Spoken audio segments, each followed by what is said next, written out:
Boy Gonzales Dumagoso, please come in. Boy G. Lakay, wala pa. Wala pa. 30 pa. Oo nga pala sa July 1 nga pala sila magsisimula ha? Si Mayor pa rin ang Mayor Lakay. Oo nga pala si Mayor Lacona. Siguro next year na. Lakay. Masyado adelantado ha. July 1 pa pala. June 30, 12:01 pa sila manunungkulan. Ayan. Okay, Boy G, proceed. Sa Maynila Lakay, umarangkada na rin yung Brigada Eskwela 2025 ang taunang school sa maintenance week simula ngayong araw ng Lunes na tatagal ito hanggang Sabado. Ang layo nito na taunang aktibidad na pagkaisa ng lahat ng education stakeholder sa paghahanda sa mga school facilities para muling pagbubukas ng klase ngayong buwan ng Hunyo.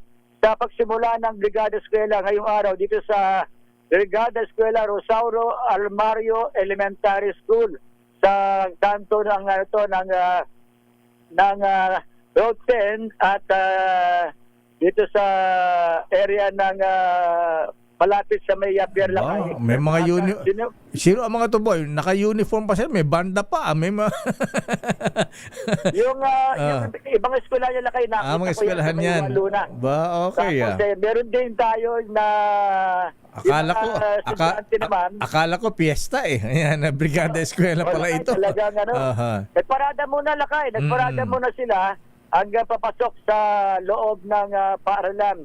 Sinimulan niya ng mga magulang, mga paglilinis, mga guro sa mga garden, compound ng paaralan. Nilinis din yung mga room ng mga estudyante, mga electric fan, mga alikabok na rin Lakay Dahil na rin sa mga alikabok at nilang paso, mga sahig, ang mga kwarto ng Floorwax ba yan?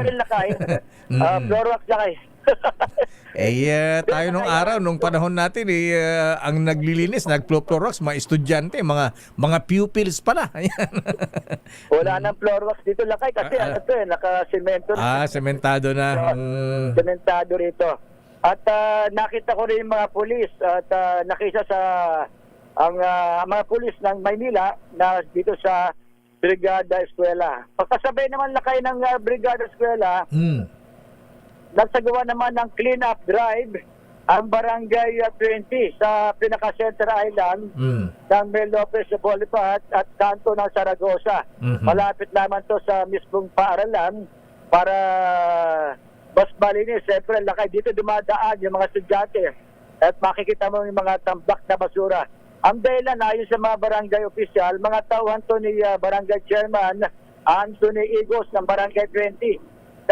Karamihan yung basurang tinatambak dito ng mga nangangalakal, dito nila tinatapon, pinipili yung mga pakikinabangan, halimbawa mga plastic, yung mga iba't ibang mga pakikinabangan sa mga basura, dito nila itinatapon. Kaya sabi ng mga barangay official na tuwing madaling araw, nakikita nila ito. Kaya dapat ay maging katuwang nila ang mga pulis sa pagbabantay para masaway o manita na mga nagtatapo ng basura dito sa pinaka-Center Island at Mel Lopez Boulevard, kanto ng Zaragoza sa Tondo, Manila. Boy, ito kumusta ang mga upuan? Ayan, hindi ba kulang ng mga upuan dyan sa mga eskwelahan? Kasi yan yata ang problema sa Malabon Lakay, ito napuntahan ko, bago itong paaralan na to. Ito yung pinagawa ni Yorme nung sa alkalde pa nung 2019 hanggang 2022. Kaya pa yung mga gamit dito at talaga konkreto at maganda itong paaralan ng Rosauro Almario Elementary School. Ayan, sana nga buti naman bago pa at sana ay kumpleto ang mga kagamitan sa eskwelahan, mga upuan, ayan, para hindi magbabaon ng monoblock yung mga estudyante. Oo, Lakay, may mga eskwelahan kasi sa public school sa Maynila. Napakarami kasi public school sa Maynila.